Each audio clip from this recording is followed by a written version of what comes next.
begini-begini tiap tahun copy paste. Saya sebagai anggota DPR berdosa hanya sebagai tukang ketok saja. Nggak ada gunanya. Sampai saya katakan kepada anak-anak saya kayaknya udah nggak sanggup jadi anggota DPR melihat kezaliman di dalam pengelolaan anggaran di Republik ini. Terlalu zalim. Tidak punya hati terhadap rakyat. Rakyat sedang susah. Bapak sibuk hanya menghabiskan 9,3 miliar untuk peningkatan pelayanan publik. Nggak jelas apa indikatornya.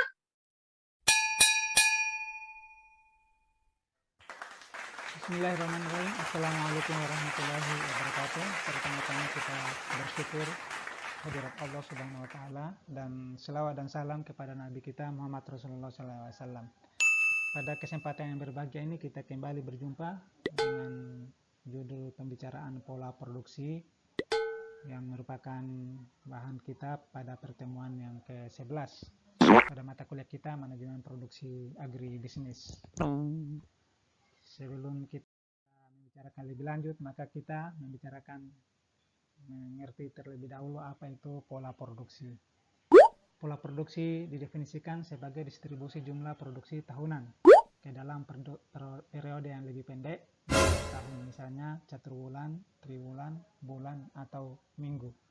Nah, jadi inilah pengertian dari pola produksi. Sehingga tentu yang harus dipikirkan atau direncanakan oleh seorang manajer atau seorang pengusaha adalah menentukan distribusi produksinya dari barang atau komoditas yang akan dia produksi. Ngopi ơi, ngopi. Ngopi. Apakah itu per bulan, per minggu, atau per triwulan, caturwulan, dan seterusnya. Nah, di dalam manajemen agribisnis, produksi agribisnis, ada beberapa pola produksi. Yang pertama adalah jenis pola produksi konstan, yang kedua jenis pola produksi bergelombang, dan yang ketiga pola produksi moderat. Nah, pola produksi konstan adalah pola produksi yang jumlah produksinya setiap periode lebih pendek dari 1 tahun selalu sama.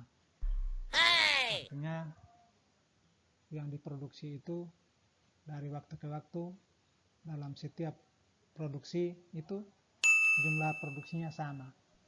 Misalnya di sini kita gambarkan ini ada sumbu yang baring ini atau sumbu horizontal dengan sumbu vertikal, di mana sumbu horizontal adalah menunjukkan waktu dan sumbu vertikal menunjukkan jumlah produksi.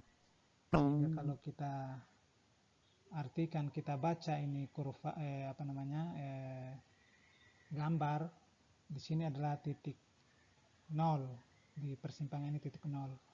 Artinya di sepanjang waktu di sini sampai waktu kapanpun ini sama jumlah produksinya. Karena di sini menunjukkan garis lurus yang sejajar dengan. Jadi sepanjang waktu, misalnya di sini 0, 1, 2, 3, 4, 5, 6, satuan apapun waktunya, jumlah produksinya itu tetap. Misalnya di sini 1, 2, 3, anggaplah di sini 3. Artinya berarti jumlah produksinya 3 sepanjang waktu, 3 kg atau 3 ton dan seterusnya.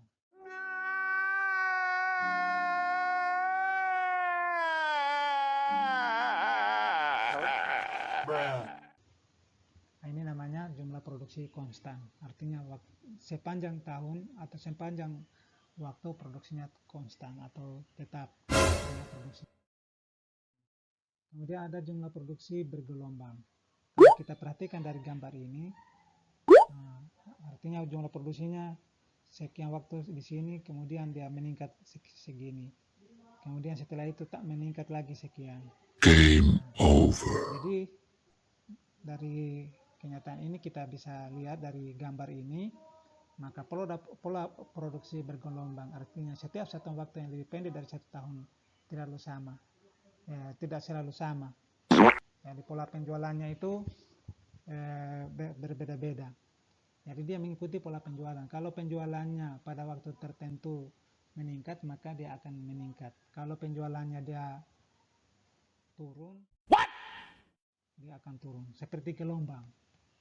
Dan gelombangnya tersebut tidak bisa diprediksi atau tidak bisa dibaca. Kemudian ketiga adalah pola produksi moderat. Nah, di sini pola produksi moderat merupakan pola produksi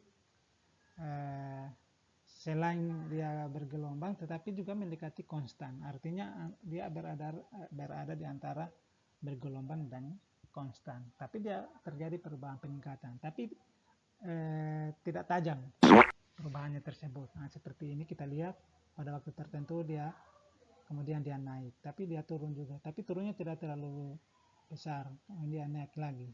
Sehingga bisa dikatakan moderat. Jadi sepanjang waktu dia terjadi perubahan jumlah produksi tapi tidak tajam perubahan tersebut. Cicak di dinding, diam-diam merayap. Kemudian di antara berbagai pola produksi tentu kita akan memilih di mana pola produksi yang paling cocok atau disebut dengan pola produksi optimal. Yang dimaksud dengan pola produksi optimal ini adalah pola produksi yang dapat melayani permintaan dan tambahan biaya yang timbul sehubungan dengan penggunaan pola produksi tersebut relatif kecil bila dibandingkan dengan biaya yang timbul dari penggunaan pola produksi yang lain. Jadi yang dicari itu adalah di mana dia bisa melayani permintaan. Jadi permintaan kan barangkali tidak selalu sama dari waktu ke waktu. Namun tentu saja permintaan itu harus dipertimbangkan apakah dengan perubahan permintaan yang ada itu bisa menimbulkan tambahan biaya yang besar atau yang minimum. Jadi yang dicari itu tambahan biaya minimum, tetapi mampu melayani permintaan pasar yang ada dari komoditas yang dijual atau yang diusahakan tersebut. Maka ini yang namanya pola produksi optimal. Apa yang perlu dipertimbangkan, faktor-faktor yang perlu dilihat bagaimana supaya bisa ditemukan produksi optimum. Yang pertama adalah kapasitas maksimum perusahaan. Harus diketahui kalau kapasitas maksimum berapa yang bisa diproduksi maksimumnya, artinya paling banyak. Nah, itu harus dipertimbangkan. Kemudian yang kedua, pola penjualan. Kali kalau kita lihat misalnya permintaan barang kan berbeda antara waktu ke waktu. Misalnya kalau kebutuhan beras misalnya pada waktu lebaran lebih banyak daripada bukan lebaran karena orang ada banyak mengadakan kegiatan misalnya pesta pernikahan dan seterusnya. Itu pola penjualan menentukan. Atau misalnya di bulan Ramadan. Nah, kemudian pola biaya itu dipertimbangkan misalnya biaya kenaikan harga biaya misalnya pupuk, terjadi kelangkaan pupuk pada saat kapan saja sehingga menimbulkan lonjakan harga. Nah, menyebabkan kita untuk membeli pupuk membutuhkan biaya yang lebih besar atau mesin-mesin dan seterusnya. Kemudian biaya perputaran tenaga kerja. Nah, biasanya pada saat-saat tertentu di mana tenaga kerja membutuhkan tenaga yang lebih besar, maka dibutuhkan tenaga kerja yang banyak. Sehingga biayanya juga besar. Kemudian biaya simpan. Kalau biaya simpan itu kalau musim hujan begini, kadang kena hujan sehingga membutuhkan biaya penyimpanan yang lebih besar. Yang dipertimbangkan waktu tertentu. Kemudian biaya lembur. Kadang-kadang juga pada waktu tertentu dibutuhkan biaya lembur karena desakan waktu untuk menyelesaikan pekerjaan harus segera diselesaikan juga pada saat itu. Dan ada biaya subkontrak.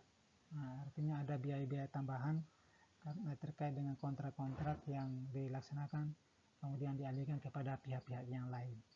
Nah, itulah faktor-faktor penentu pemilihan pola produksi yang optimum yang harus dipertimbangkan oleh setiap pengambil kebijakan dalam menentukan pola produksi apa yang akan dipilih. Bisa saja bervariasi antara satu dengan waktu yang lain dari pola produksi yang dipilih. A few inches later. Barangkali ini saja yang kita bisa sampaikan. Atas perhatiannya saya